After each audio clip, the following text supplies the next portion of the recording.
Dumiretso nga kami ng Jollyland after bumili ng cellphone nitong pinsan ko. Gustong-gusto na nga ng pinsan kong umuwi dahil excited na siyang kalikutin yung cellphone niya, pero kapag ginawa niya yon, nakukukuyugin siya ng tatlong to. Char.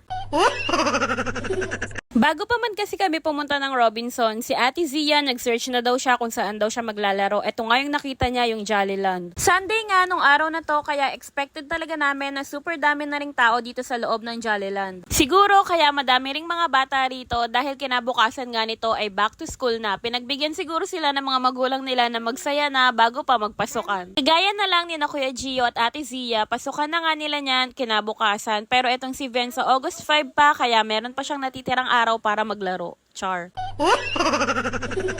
Niloloko ko nga dito si Ate Zia. Ang sabi ko, ay, pasukan na, malungkot na naman. Kaso ang sagot niya sa akin, bakit daw siya malulungkot? Sa school lang naman daw pupunta. Masaya naman daw sa school. Oo nga naman, ba't naman kasi malungkot? Char.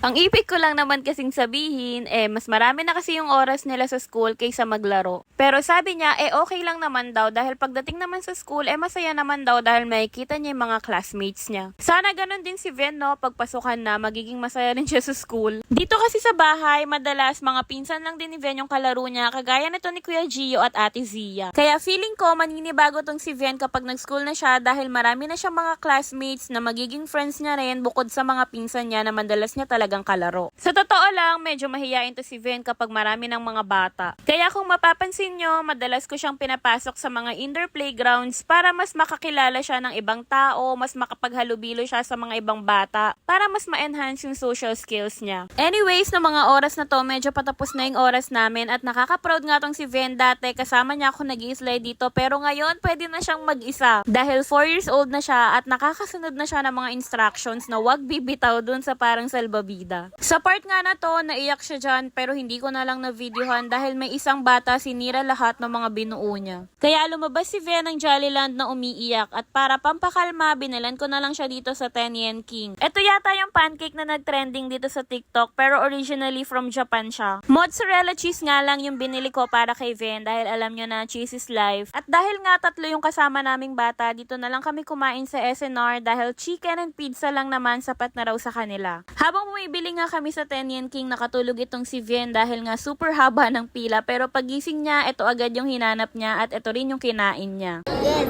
Yan. This is a Shungxing Shangchong. Ano?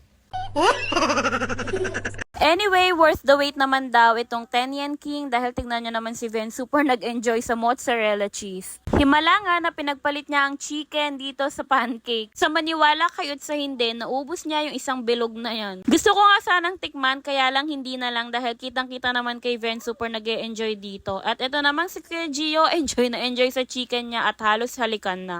Char.